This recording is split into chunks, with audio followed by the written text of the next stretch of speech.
그 인간의 무지라는 부분이 굉장히 와닿았더라고요.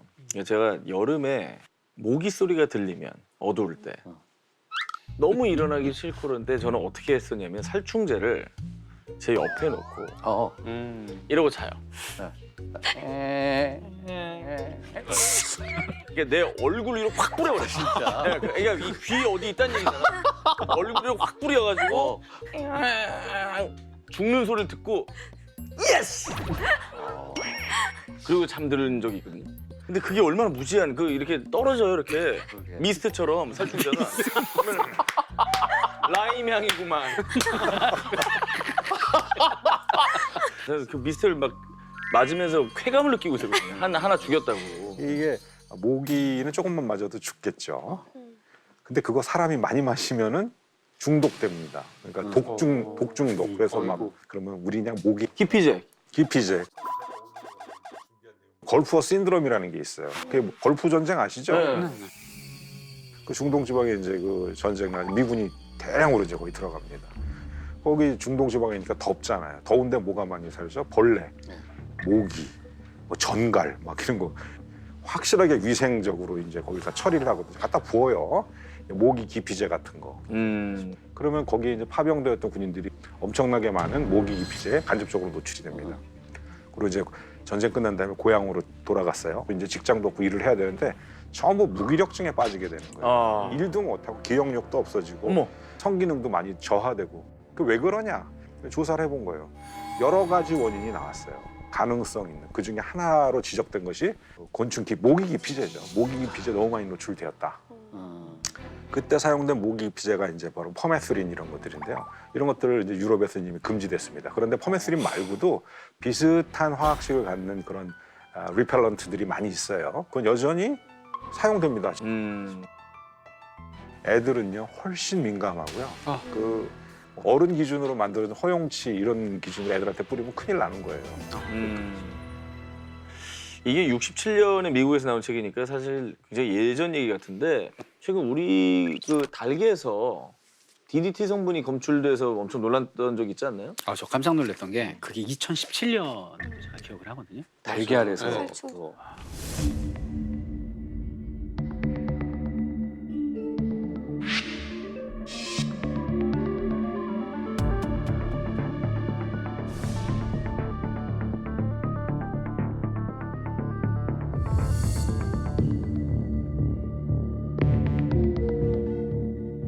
그게 아마 시작이 유럽이었을 거예요. 네덜란드. 여기서 이제 계란을 수출하잖아요. 근데 거기서 이제 살충제 물질이 나온 거예요. 계란에서. 그래서 우리나라에서 야 이거 뭐냐? 우리나라에도 있는 거 아니야? 해서 우리나라 계란을 봤더니 거기서도 살충제 물질이 나온 거예요. 우리나라에. 근데 더 놀라운 건 우리나라 닭에서 DDT가 나온 거예요. 근데 DDT가 79년에 판매 금지를 했거든요. 근데 40년 전에 금지를 시켰는데 왜 우리가 먹는 닭고기에서 DDT가 나오나. 그리고 문제는 뭐냐면 이 책에 따르면 살충제 성분이 2세한테까지 전달이 된다는 거예요. 그럼 이게 우리 아이, 우리 손자한테까지 계속 이거를 남긴다는 그 생각을 하니까 굉장히 좀 무서웠어요. 보니까 2011년에 우리나라에서 이제 조사한 결과를 보면은 그 당시에 그 신생아 3분의 2에서 그 뭐 혈액이나 이런 데서 보니까 DDT가 나와요. 어머 신생아. 신생아에 어떻게 DDT가 나와요? 그 태아에서 3분의 2가 나왔다는 얘기는 엄마의 몸이 DDT에 상당히 오염돼 있다. 2011년에 아이를 낳은 어머니 같으면은 그 DDT 사용할 때도 뭐 기껏해야 뭐 4살, 5살 이런 분이었을 텐데. 안 태어났을 안 태어났을 수도 있고. 근데 DDT라는 화학 물질의 특징이 난분해성 유기화학 물질이에요. 즉 화학 물질이 자연계에 이렇게 환경에 살포가 되면 분해가 자연스럽게 있게 됩니다. 우리는 어떤 특정 물질이 반으로 줄어드는데 걸리는 시간을 반감기다. 이제 이런 식으로 얘기를 하죠. 이 DDT는 난분해성이에요. 잘 분해가 안 돼. 반감기가 뭐죠? 긴 거예요. 79년에 금지했는데도 불구하고 그 전에 뿌려진 DDT가 여전히 그 주변에 있는 토양, 심지어는 지하수 이런 속에 남아 있는 거죠.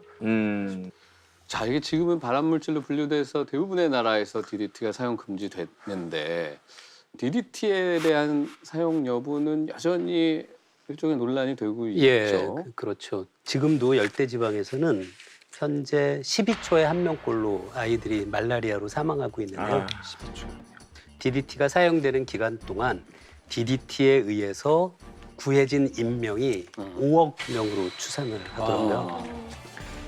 근데 이게 저는 이런 책에 대해서 오늘 이야기를 나눌 때 우리가 가져야 될 마음이 어떤 거라고 생각하냐면 이게 뭐 아니면 도처럼 DDT는 나쁜 거 쓰지 말자라는 것도 아주 위험한 생각이고요. DDT가 인명을 구하니까 얼마든지 자유롭게 써야 된다라는 것도 위험하다고 생각해요. 예를 들어 이런 생각도 해볼 수 있는 거죠.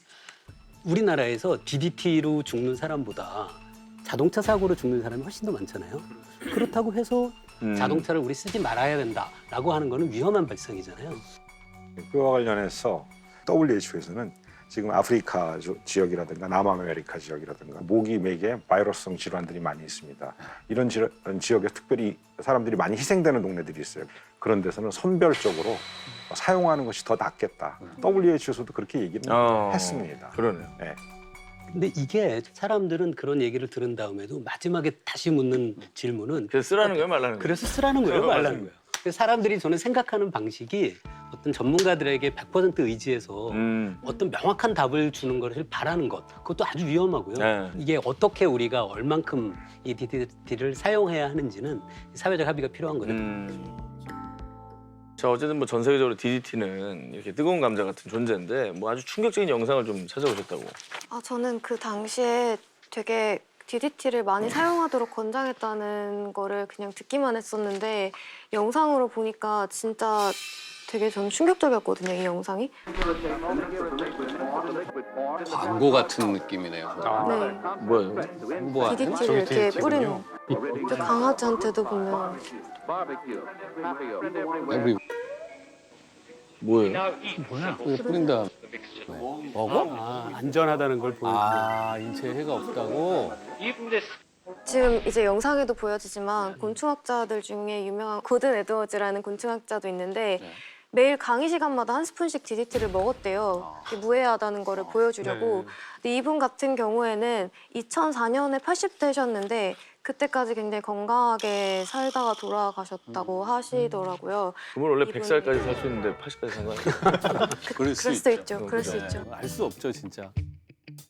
제 예전에는 다 오케이였는데 요새는 절대 안 되는 것들이 있잖아요. 저는 그 왜 성면 지금 철거할 때도 신고하고 엄격한 기준에 의해서 뜯어야 되잖아요. 근데 진짜 예전에 그 성면 슬레이트에다가 삼겹살들 그렇게 많이 구워 아저씨들 기름이 쭉쭉쭉쭉 다 빠진다고. 고기 이렇게 구워 먹었었어. 그러니까 그때 막 그랬다 옛날에. 너무 기름 빠지는 거 봐 이러고 그래서 태워 먹었어 또 맛있다고. 조금 바싹 익혀 먹자 이러고.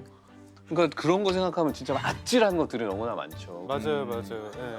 그런 것들 생각나시는 거 있어요? 소희 씨는 아, 도둑맞은 미래라는 책에서 나오는 물질이 있는데 DES라는 약품인데 미국에서 산부인과 의사들이 임산부들한테 유산이나 조산 방지 차원에서 이렇게 권했던 약인데 거의 30년 가량이 이제 처방이 됐던 약이에요.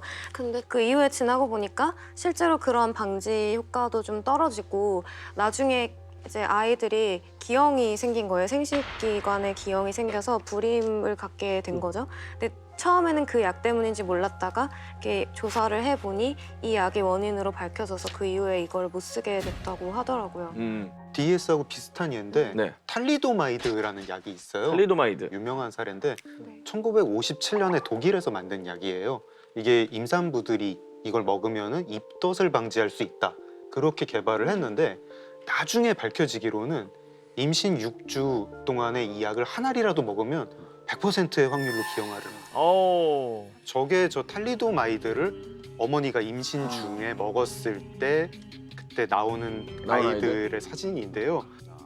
자세히 보시면 팔다리가 다 좀 짧거나 기형이 있어요.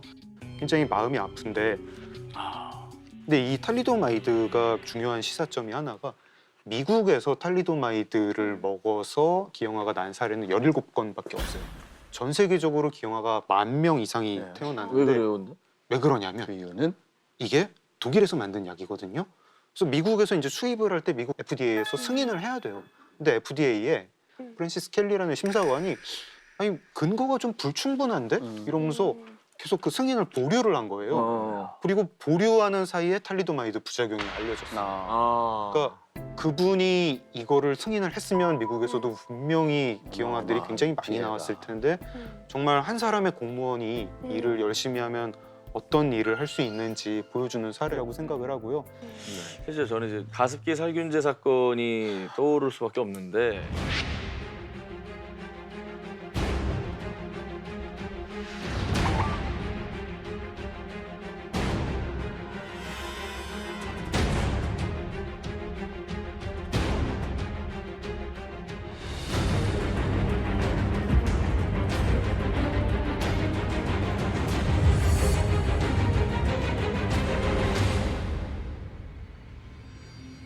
몇 가지의 문제들이 겹쳐진 사건 같은데 이 가습기 살균제 사용했던 화학약품을 이미 그 전에 광범위하게 쓰고 있던 거예요. 그 제가 알기로는 물티슈 같은 데서 쓰고 있었고요. 그렇다 보니까 이게 피부에 얼마나 유해한가라는 것에 대해서는 그 검증을 확실하게 했는데 사람이 이제 호흡의 형태로 받아들였을 때는 어떤 유해가 있는지를 엄밀하게 조사를 하지 않고 가습기 살균제로 시판을 해서 이게 많은 사람한테 큰 피해를 준 그런 거죠. 근데 왜 유독 우리나라에서만 이렇게 피해가 컸던 거예요? 이게 우리나라에서 제일 처음 승인된 물질이고요. 아 그래요? 네. 이게 이제 침묵의 봄이랑 연관을 해가지고 정말 또 느끼는 바가 큰데 그 가습기 살균제를 팔았던 개발했던 기업들이 고용한 전문가들이 다 괜찮다라고 승인을 해서 이거 시장에 판매한 거에 대해서 그걸 믿는 게 정상이죠. 그렇죠. 근데 나중에 알고 보니까 연구 용역이 되게 부도덕하게 났었어요. 그래서 연구 용역을 한 그 담당자는 감옥에 갔어요. 이것도 제 생각에는 환경 문제의 기본적인 속성 중에 하나입니다. 일반 시민들은 결코 알 수가 없고 전문가한테 맞아요. 맡길 수밖에 없는데 그 전문가의 도덕성은 신뢰할 수 있는가?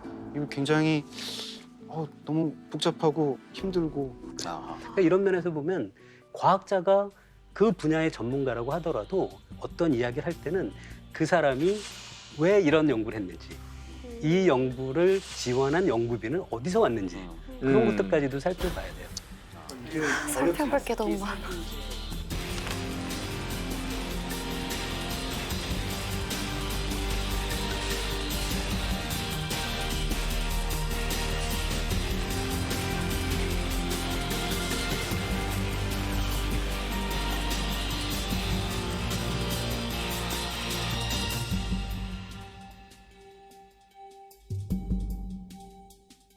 이제 뭐 나중에 위험성이 좀 알려진 것 중에 하나가 이제 드디어 나왔습니다. 환경 호르몬이라고. 아까 그 탈리도마이드, 네. 그다음에 DES 이렇게 유명한 약들 말고요. 우리 생활에 환경 호르몬, 내분비계 교란 물질이라고 표준말로 이렇게 얘기하는데 뭐예요? 이것이 도처에 있습니다. 어떤 거냐면 바로 비스페놀A라는 물질인데요. 네. 비스페놀A는 많이 들어보셨죠? 들어봤어요. 여러 뭐 TV라든가 이런 데서 많이 얘기되고 있는 그런 물질이에요. 투명하고 가볍고 딱딱한 플라스틱 만들 때 비스페놀A 사용됩니다. 이런 플라스틱 옛날에 어디에 많이 있었을 것 같아요? 젖병. 지금은 금지됐는데 옛날에는 이 젖병을 이렇게 뜨거운 물 부어가지고 막 이제 하고 그 다음에 그것도 다시 씻어가지고 스팀기에다가 쪄요. 그렇죠? 쪄가지고 다시 소독해가지고 다음에 또 타가지고 또 먹이고 많이 쓰다 보면 그 투명했던 플라스틱 젖병이 어떻게 되냐 뿌얘집니다. 왜 뿌얘졌을까요? 돋보기나 현미경으로 보게 되면 어떻게 되냐 거기에 금이 다 간 거예요. 금이 가면은 어떻게 되느냐 오래된 건축물이나 벽돌집 가보면은 막 금가 있고 막 벽돌 빠져나오죠. 네. 벽돌 빠져나올 때 뭐가 빠져나올 거예요? 비스페놀이 빠져나오는 거죠. 비스페놀은 잘 알려진 여성 호르몬 작용을 교란하는 환경 호르몬입니다. 그 외에도 지금도 사용되는 뭐 생수통이라든가 20리터짜리 아니면 뭐 물컵은 여전히 많이 사용됩니다. 또 카페 같은데 좋은 데 가면 이렇게 바닥에 유리 깔아놓은 것처럼 이렇게 매끈매끈하게 해놓는 거 있어요. 맞아. 아래 반짝반짝 에폭시, 미용실 가면 있는 거. 네. 반짝반짝한 거. 그게 전부 다 비스페놀의 원료로 만드는 거예요. 맛집 프로들 취재하는 거 많잖아요. 아침에도 네. 하고 저녁 그 초저녁에도 하고. 그래서 막 10년 된 집이고 설렁탕을 막 끓이고 있는데 자 그럼 하나 드시죠 하면 주황색 뭐 파란색 맞아. 빠가지고 이거. 펄펄 끓는 물에다가 푹 그래서 천지국 같은 거. 어. 그러면 그 바가지 만드는 플라스틱에요 프탈레이트가 들어가 있어요. 아 그거 이거 뜨거운 거 담으면 안 되잖아. 훨씬 잘 녹아 나오죠. 스테인리스 국자면 괜찮아요? 아 그럼. 근데 진짜 놀랍게도 또 이제 막 육수를 기가 막히게 끓이세요. 그럼 뭐 들어갔냐고 막 안 가르쳐줘. 근데 막 뭐 녹각도 들어가고 막 몸에 좋은 거 다 들어가. 근데 그걸 어디에 우리냐면 양파망에 우리. 아, 양파망 어떻습니까? 양파망 맨날 옆에 양파망 있으니까. 플라스틱이잖아요. 예.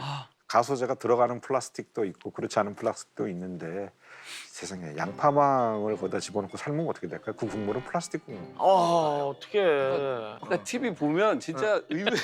저 양파망 저 뭐야 이거. 오. 플라스틱 막 팔팔 끓는데 들어가고 막 이러면 아 이게 거의 그냥 페트병 같은 거를 넣고 같이 끓이는 거랑 뭐가 다른가 싶은 거예요. 윤소희 씨도 냅킨 때문에 좀 놀랐다고요? 저는 항상 냅킨을 식당 가면 식기 놓기 전에 깔고 그 위에 이렇게 수저를 놨었거든요. 이게 식탁이 더러울까 봐 네, 그런 식탁이 거죠. 더러울까 봐 항상 놨었는데 얼마 전에 친구랑 밥 먹으러 갔는데 야, 화학물질 많아 깔지 마 이러더라고요. 아, 뭐 찍혀 있는 그 레터링 때문에 그러나? 아니요, 그 형광물질? 형광물질 뭐 이렇게만 네. 대충 알고 이렇게 있는데 만드는. 네, 네. 이게 그렇게 위험하다고 그러더라고요. 글쎄요, 그 우리 DNA를 이중나선이라고 하는 거 네네. 아니겠죠? 거기 껴들어가는 특징이 있어요. 형광물질. 형광물질이요? 네. 보통은 껴들어가면 어떤 변화가 생기냐면 유전자 발현이 이상하게 되는 거예요. 네. 그럼 어떻게 되는 거예요? 병이 생기는 거예요. 심지어 뭐 암도 생길 수 있고요. 네. 근데 이게 형광 표백제에 대한 그런 사람들이 두려움이 많잖아요. 네.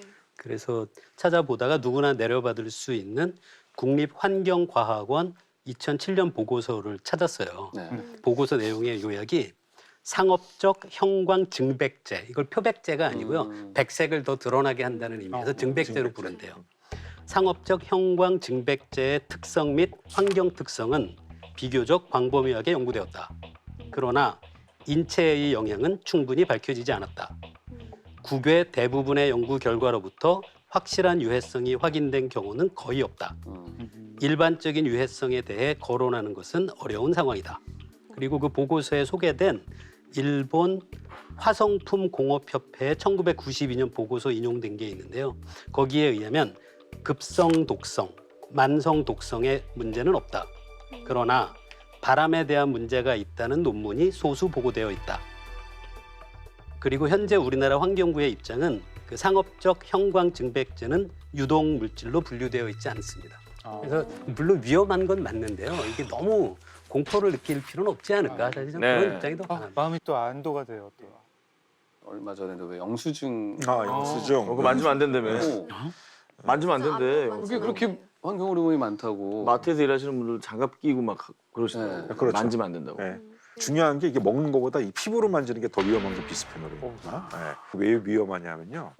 먹은 거는 있지만 하루 만에 한 90% 나가고 한 2, 3일 지나면 99% 다 나간다. 근데 만지면은 피부 바로 밑에는 피하 지방이라는 게 있어요. 피하 지방은 지방이에요. 기름입니다. 그런 이 비스페놀이나 이런 대다수의 환경 호르몬들이 기름과 친해요. 물과 친하지 않고. 그러니까 어떻게 되죠? 피부로 흡수돼 가지고 지방 세포에 가서 축적이 돼요. 그러면 잘 녹아 나오질 않아요. 그거 어떻게 돼요? 남는 거야. 그럼 몸에 지방이 많은 사람들이 네. 환경 호르몬에 더 치명적인가요? 아 그거는 꼭 그렇게 얘기할 수는 없어요. 이 책에 보니까 그 지방에 들어있는 이 화학 물질이 뭐 체중이 감소되거나 해서 지방층이 줄어들면 이제 더 방출에다 더 위험해진다고 하더라고요. 그러면 일단 살을 안 빼는 걸로. 근데 또 살을 안 빼면 또 동맥경화, 고지혈증, 고혈압. 농도를 좀 낮춰야겠네요. 어떻게 사냐 우리?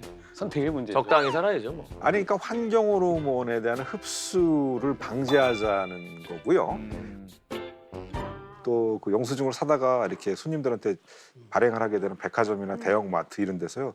야, 그 환경 호르몬 안 들어간 신용카드 영수증 포스용지는 없느냐? 이제 이런 식으로 자꾸 요청을 하는 거예요. 손님들이 자꾸 물어보니까 와가지고 그래가지고 그쪽 매출이 점점 늘어나고 있다는 거예요. 아, 그런 데가 있... 그 비스페놀 프리 영수증이요. 네. 이게 뭐냐면은 이게 사람들이 알고 또 자꾸 물어보고 아 불편하다 이런 식으로 불평하고 막 이러니까 이게 회사가 바뀌는 거예요. 즉 시장이 바뀌는 거예요. 소비자가 스마트해지면. 그래서 자꾸 해야 되는 거예요. 평하라.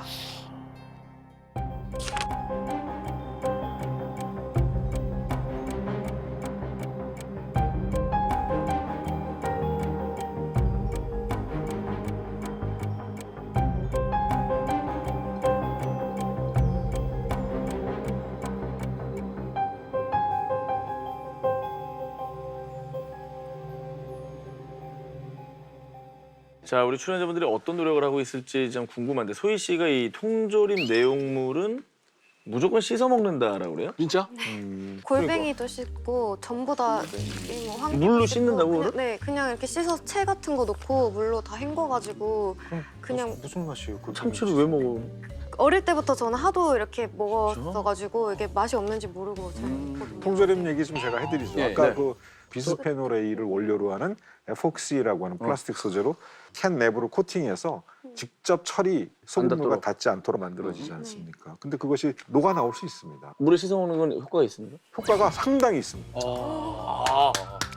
소희가 똑 부러지네. 100분의 1 이하로 한 번 씻을 때. 어허. 우와. 근데 문제는 대박. 맛이 없죠. 네, 영양분도 다 빠져나가고 네, 그렇긴 또 하죠. 고기도 맛있지만 국물도 맛있잖아요. 국물 맛이죠, 사실. 선생님 드시는 것 같아요. 선생님 안 써드세요. 아니, 저희 집에서는 통조림 음식 안 먹습니다. 어? 제가 그거 실험 데이터 보고 나가지고요. 음. 우리 와이프한테 제가 그랬어요. 여보, 앞으로 우리 집에서는 이런데 이거 먹어서 되겠어? 음. 그러면 베란다에 통조림 잔뜩인데 저거 어떡할까? 저거는 다 먹고 있는 건 다 먹어. 저거까지 다 먹고 더 이상 아깝잖아. 사오지 마. 예, 예. 안 좋다는데도 주기도 뭐. 아, 그럼. 예. 그리고 캠핑 문화가 최근에 확산되면서 젊은이들 사이에 무슨 비어캔 치킨이니 뭐 이렇게 해가지고 오! 캔에다가 닭을 박아가지고 맞아. 장작불에다가 그냥 통으로 가지고 불에다 직접 올려놓고 막 가열을 하는 거예요. 네. 엄청 고열로 그게 이제 올라갈 거예요. 그렇죠? 알루미늄은 괜찮잖아요? 아니 그 안에도 다 코팅돼 있죠. 코팅돼 있어요. 그러니까 많이 안 먹어. 1년에 한두 번 먹어. 괜찮아. 그렇지 않아요. 제가 얘기했죠. 도처에 있는 환경으로 다양한 경로로 피부를 통해서 공기를 통해서 들어오는데 거기다가 통조림까지 막 데워 먹고 막 직화구이로 막 달궈서 먹고 이러면 큰일 나는 거예요. 우리가 노력을 해야 되는. 그러니까요. 노력해야죠. 생활 속 이제 환경 호르몬 얘기를 많이 했지만 이것도 문제지만은 이제 이 책을 쓴 그 레이첼 카슨도 이제 수질 오염을 굉장히 걱정을 많이 했는데 저도 이제 환경 문제에 좀 관심을 갖기 시작하게 된 계기가 됐던 사진이 태평양 한가운데 거의 막 네. 그 쓰레기가 그냥 모여가지고 섬. 섬 웬만한 섬을 능가하는 크기로 그냥 둥둥 떠 있어요. 그냥 뭐 어디 빠지지도 못하고.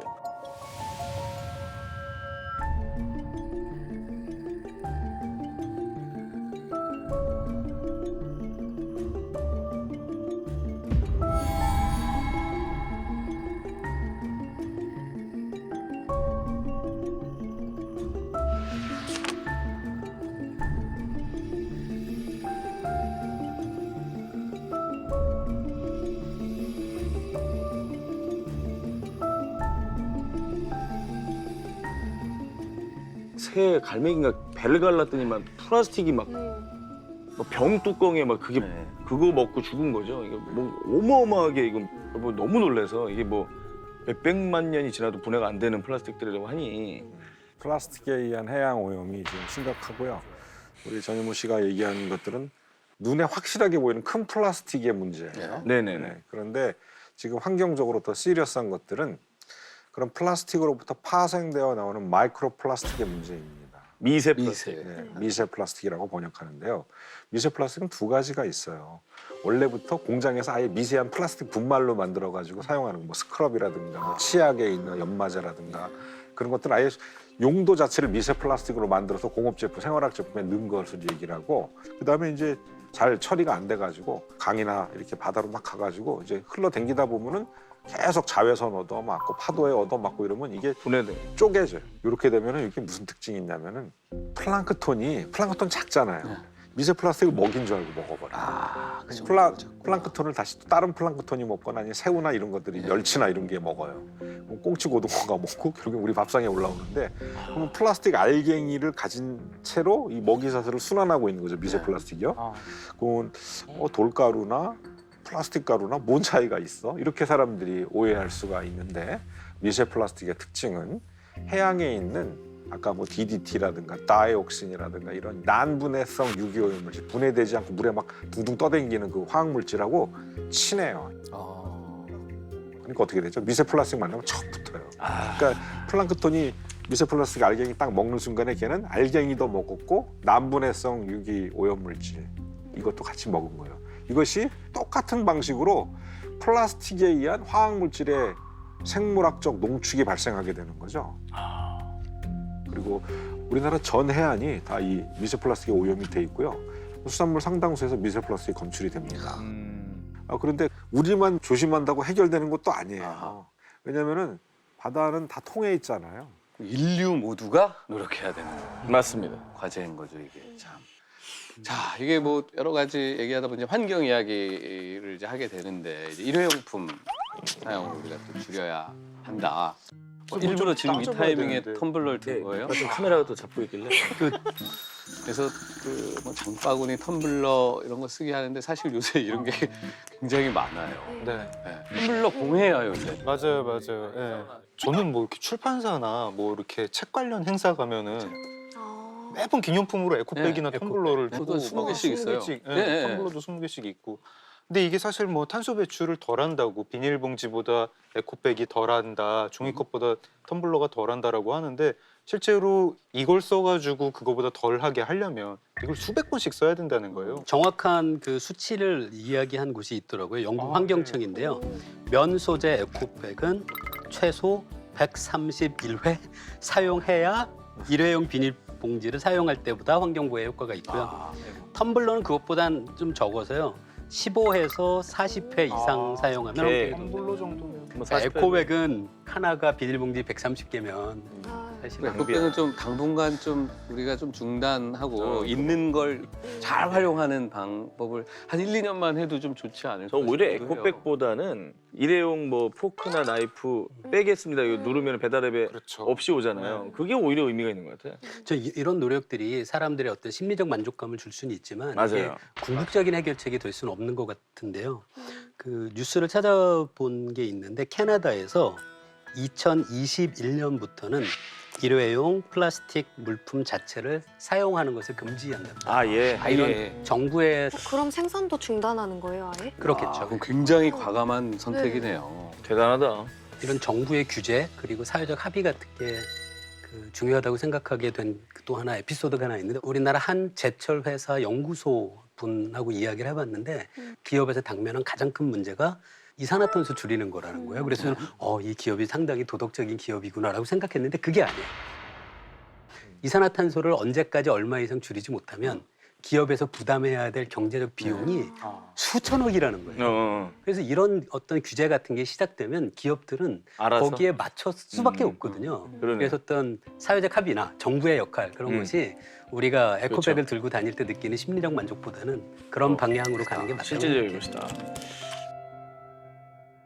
2019년 타임즈지에서 올해 인물로 선정한 이제 10대 여성 아, 운동가가 봤어요, 있는데, 네, 툰베리라는 분인데 금요일마다 학교를 빼먹고 판넬 들고 이렇게 서 있거든요. 근데 이 학생이 처음 혼자 이 운동을 시작하게 된 계기가 어른들은 미래가 없는데 왜 미래를 위해서 공부하라고 하냐 이러면서 이렇게 운동을 시작했다고 하더라고요. 그 유엔인가 어디서 연설하는 영상 네네네. 진짜 핵사이다요. 보셨어요? 네. 어른들이 보고 한 두 마디 들으면 굉장히 부끄러워지고 창피하고 People are suffering. People are dying. Entire ecosystems are collapsing. We are in the beginning of a mass extinction, and all you can talk about is money and fairy tales of eternal economic growth. How dare you!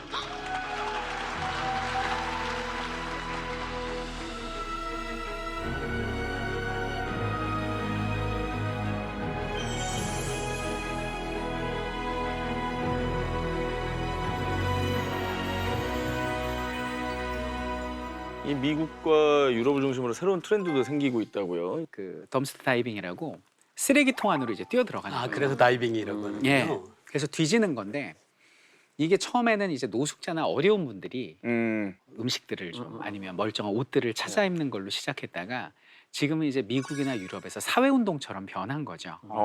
근데 이제 굉장히 재밌었던 게 미국의 한 유명한 다이버 같은 경우는 멀쩡한 옷이나 뭐 이런 것들을 찾아내서 내다 파는데요. 1년에 수입이 얼마일 것 같으세요? 2억 3천. 2억 8천. 이것도 어떻게 맞추셨어요? 나 했다.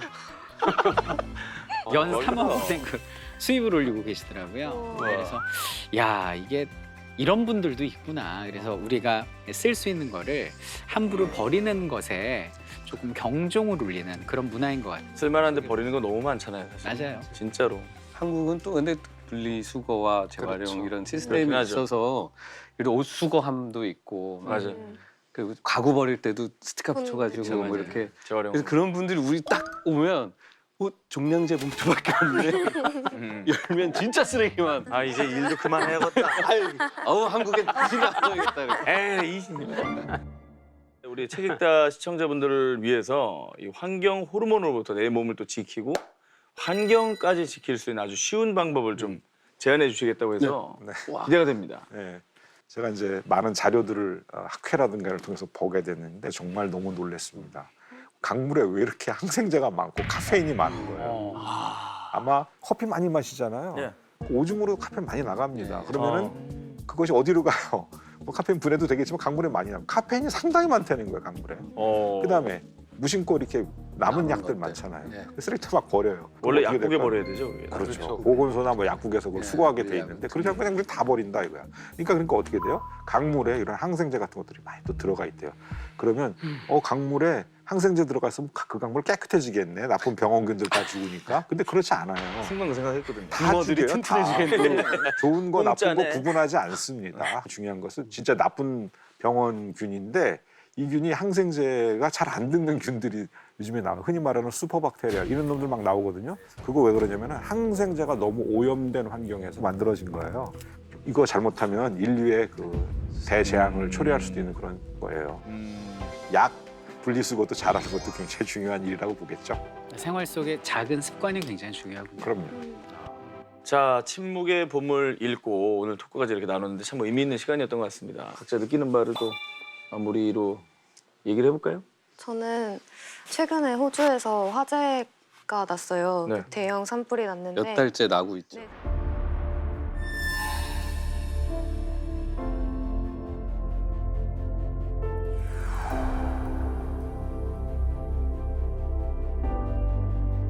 지금 한반도 면적의 80배가 탔다고 하더라고요. 그리고 5억 마리 이상의 동물이 죽었고 사람들도 대피하고 있고 화상 입은 코알라한테 사람이 물 뿌려주고 이렇게 손 잡아주고 이런 것도 많고 코알라도 선택적 멸종 위기종 이런 식으로 지금 될 정도로 굉장히 큰 문제가 되고 있는데 이게 자연적인 발화예요. 기후로 인해서. 그러니까 이런 걸 보면 진짜 재앙이 어떻게 보면 우리 정말 가까이에 언제 어떻게 나타날지 모르는 거니까 환경에 대한 경각심을 좀 가져야 되지 않을까 하는 생각이 들었어요. 네. 나중에 제 미래 생각할 때 멸종의 끔찍한 폭력의 시대로 기억을 할 거냐 아니면은 잠깐 위기는 있었지만 굉장히 다양성이 넘치고 건강한 시대로 기억할 거냐 정말 우리 손에 달려 있는 것 같습니다. 네.